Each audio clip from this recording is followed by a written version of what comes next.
"Step out," Dorothy said. Relina did as she was told.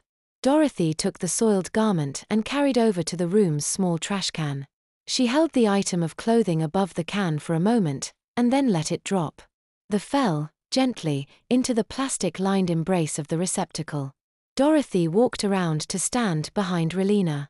Relina could not help but shiver, but she did not look back at her savior and tormentor. She felt Dorothy's fingers gently trace the line of her spine until they reached the waistband of her panties. She felt the garment pulled back, letting the room's cool airflow across her buttocks. Then she let it snap back against the tender flesh. Relina gasped, and felt tears in her, from surprise rather than pain. And at that moment Dorothy pulled the yellow, stained panties down to her knees. They fell on their own down around her ankles, leaving Relina standing there, naked, her entire body warm with a flush that went from her face to her toes. With a gentle hand on her shoulder, Dorothy directed Relina to the bed. "Lay down," she ordered, and it was an order.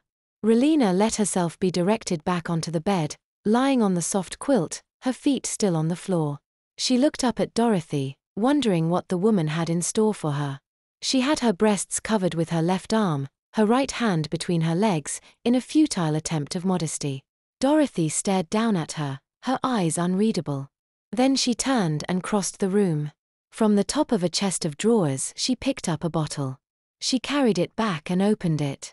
From within the bottle she squeezed a thick, white liquid until it filled her palm. The bottle fell to the quilt. Dorothy rubbed her hands together, and then knelt down and started rubbing the cream into Relina's thighs. Relina gasped in surprise, but she could immediately feel the irritation fade, leaving behind a cool feeling. She could not help herself, but relaxed herself to Dorothy's ministrations, letting her hands ease away the pain. Dorothy slowly massaged the cream into Relina's irritated flesh, applying fresh cream when needed. She gently removed Relina's hand from over her pubis, moved it aside, and then began rubbing the cream over her mound, her fingers brushing through the pubic hair. Relina felt uncomfortable, though a little aroused, with Dorothy's actions. She was a little confused by the fact Dorothy did not need to be fazed in the slightest by what was happening. For all the emotion she was showing, she might as well as have been brushing Relina's hair as opposed to rubbing cream into the tender flesh between her legs. "Turn over," Dorothy said as she reached for the bottle again. Relina did as she was told, truing over onto her stomach. She felt Dorothy's gently but sure hands start rubbing the cream onto the back of her thighs.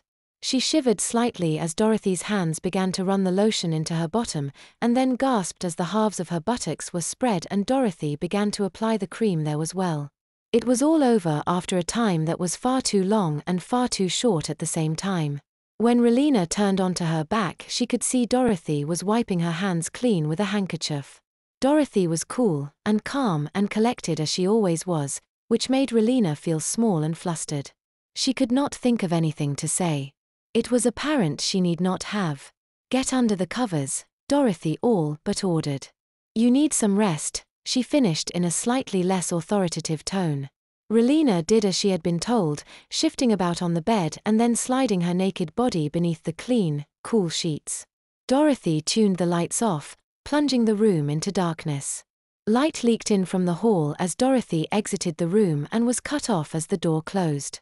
Relina lay there, trying to put her thoughts into order, but she was tired and exhausted and was soon asleep.